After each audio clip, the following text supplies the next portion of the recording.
Madeline just texted me saying it's been thrown out. And that's all I wanted to hear. I was so excited. And because she knew I was also stressing out so much, she was just so wonderful. She said, no, don't worry, stop stressing.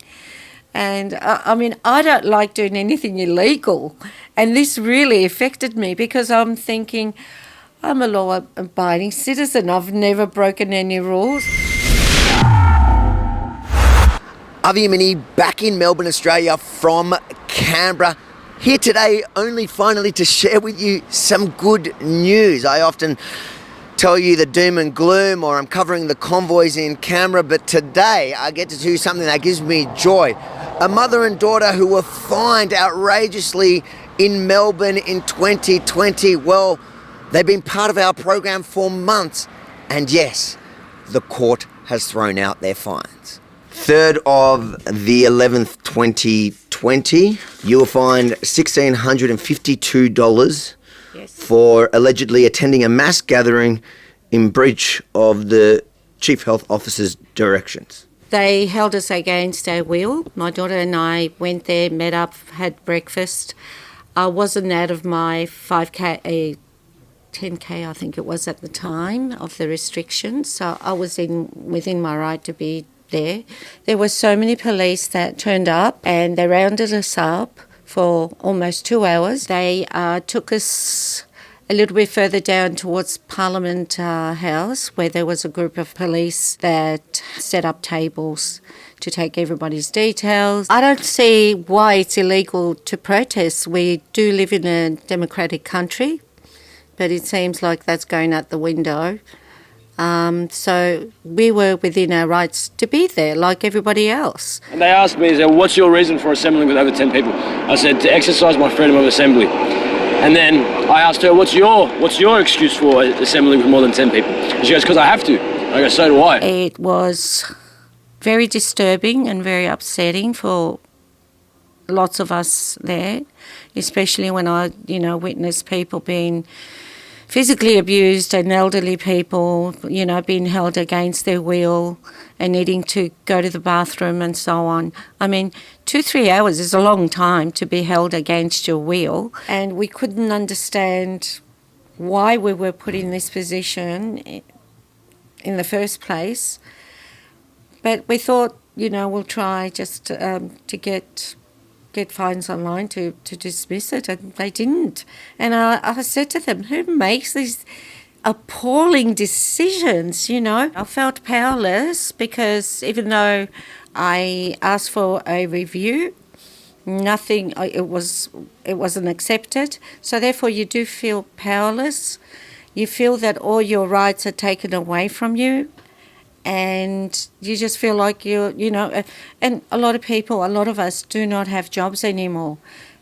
People, can't afford to pay for these fines. It causes them a lot of grief.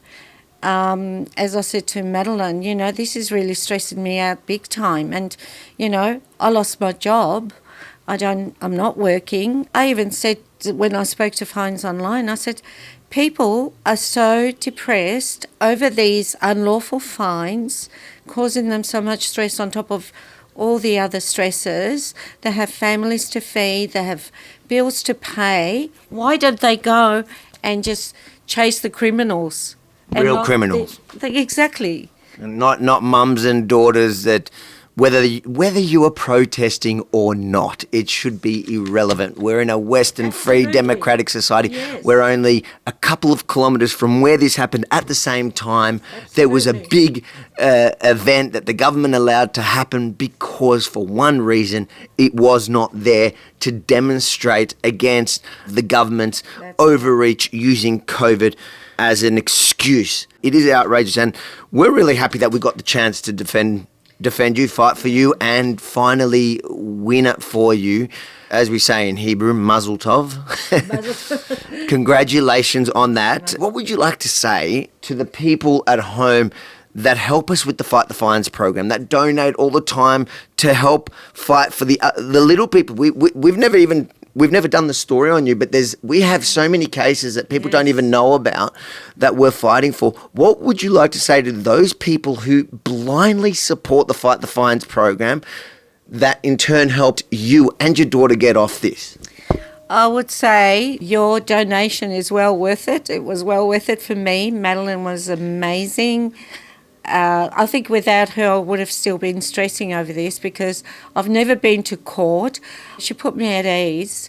So I'm very appreciative and grateful because it's taken a lot off my shoulders because I've never committed a crime, never gone to court like a lot of you in the same situation as I am. Absolutely, and we will continue to take on as many as we possibly can at fightthefines.com.au. So for those of you that do have those fines, we can't take them all on, but we'll take on as many as we can afford. And in some cases, it ends here, which is a great outcome. But we do currently have one that's gone all the way to the High Court and another one that's in the Supreme Court in New South Wales, actually two in the Supreme Court in New South Wales. So we take it as far as we have to.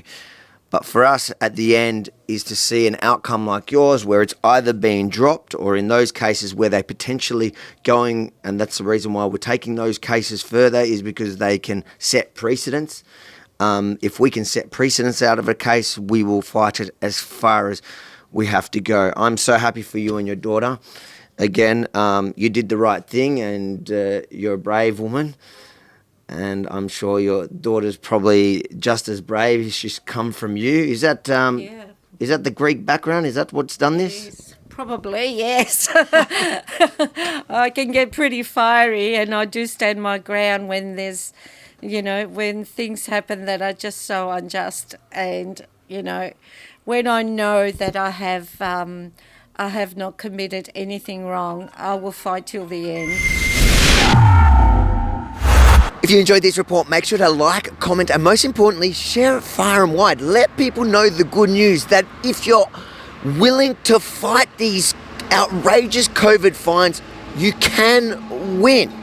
And then if you're willing and you're able, head over to fightthefines.com.au, chip in a few bucks because some of these cases, they only cost a few $1,000s to fight once you get past the internal review, but others, they cost us tens of thousands of dollars and some even over $100,000 when they escalate to the Supreme Court like we have now in New South Wales. Those two cases and one in Melbourne heading to the High Court. None of this is possible without your help. We are fighting for the little guy and we're going to take on as many cases as we possibly can, and we continue to take some on. Many I haven't even told you about. Fightthefines.com.au. Let's work together to try and get as many good outcomes as possible for everyday Australians who are willing to fight to the end. Fightthefines.com.au. We cannot do this without you.